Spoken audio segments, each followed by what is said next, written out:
Kamo ba ang tao nga maglisod og tuog daghagi pang overthink sa hunahuna? Well, ang inyong gamiton guys, mao ning update sa akong paggamit sa clubs. Mao na siya guys. Clubs. Mao ni akong gigamit ika 6 days na karon. Niabot ni nga order kadtong August 10. Tapos pagka anak pong adlaw pagkagabi ni inom ko ani. Sa paghitabuang nakapalit ko ani, nakatry ko ani.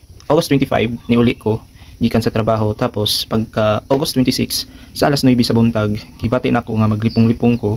Kay before pa trabaho ko, maglisod na jud tulog guys. Kanang daghan bitaw gihuna-huna. Tapos tungod sa trabaho, pressure sa trabaho, dili settle bitaw akong hunahuna nga sige gyapon dagan ibin nga magkuan ako matuog nako. Mo na magpiyong-piyong ra ko pero madungog na akong ilang mga hagok unsa pa na maabta na lang og buntag. Unya magmata-mata ko. Wala basta walay koy tarong tuog. So tapos pagka mata na ko ana, pagka buntag kay magtrabaho, luya akong lawas, kanang lutang tungod kay way tarong tuog. Dito na kuan ako nga nibalik na pud akong balatian bitaw nga maglipong-lipong. Abot na lang siya 10 days, wag gyapon pa naulian akong lipong-lipong. Kani siya. Gaklapan akong agtang na dirig mga herbal, mga dahon-dahon para mokalma. Nag-inom na kog mga herbal nga tambal kay ay no dili gid siya makuan sa tawag ni sa mga bali para nang paracetamol kanang mga nga bitaw nga tambal kay di man gid siya kuan kanang dili labad ang malipong maglipong-lipong lang jud lipong kay isang tawag ni sa akong ulo nga dili ko kasabot nga mura kog naglutaw tungod gyud sa akong pinaka-suspect yun is tungod gyud sa wa jud koy tarong tug straight kada buntag na lang murag luya kay kong lawas. Then akong ate naka-open up si mama ni sulti man nga ako daw dili daw walay tarong tug, so nag-open up si ate nga kanang i-try daw ni nako ning clubs kay pampakalma daw ni sa imong hunahuna og pampakatulog. Imnon lang siya twice a day buntag wala pa kay kaon mo na imong imnon paunang inom before ka mukaon tapos pagkagabi before ka matulog.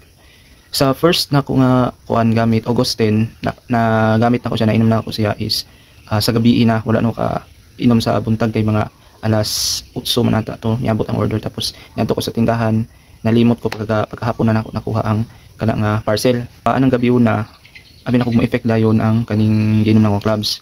So nag-init kog tubig tapos ako siyang gilunod sa baso. 5 ka buok akong butang may instruction sa kong ate nga 5 ka buok. Kung nag-send pud akong ate sa katong doktor nga nag-kuan pud ani nag-explain unsa ka maayo ni siya sa atoa. Dagan siya mga benefits guys. Ako lang siyang kanang kung inyo ning i-search dagan siya benefits niya.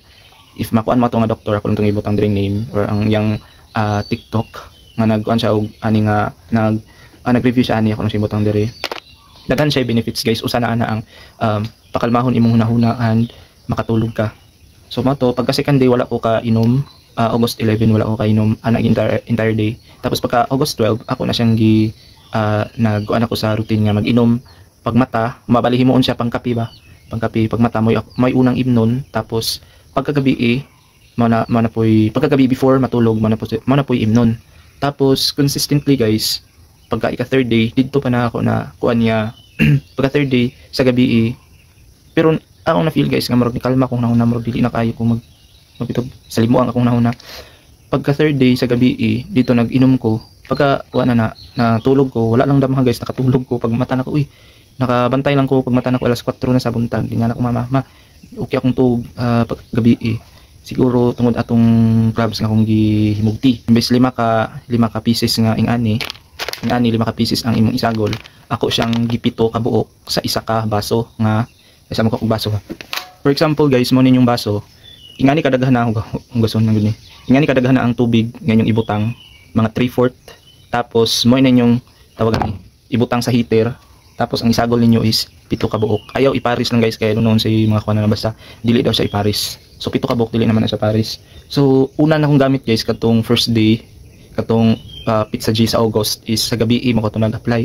Pero ako nag-init kog tubig tapos adisa pa na og gibutang diri Tapos naghuwat-huwat pa ko nga extract ang iyang essence bitaw sa ininit tubig.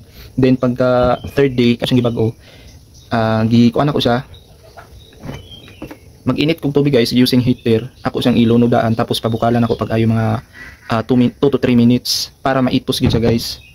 So akong na notice guys mas maayo siya initon i-boil siya daan sa heater before nimo imnon kay mas maitos siya compare sa imo mag-init kang tubig tapos aliser pa nimo ibutang tong clubs.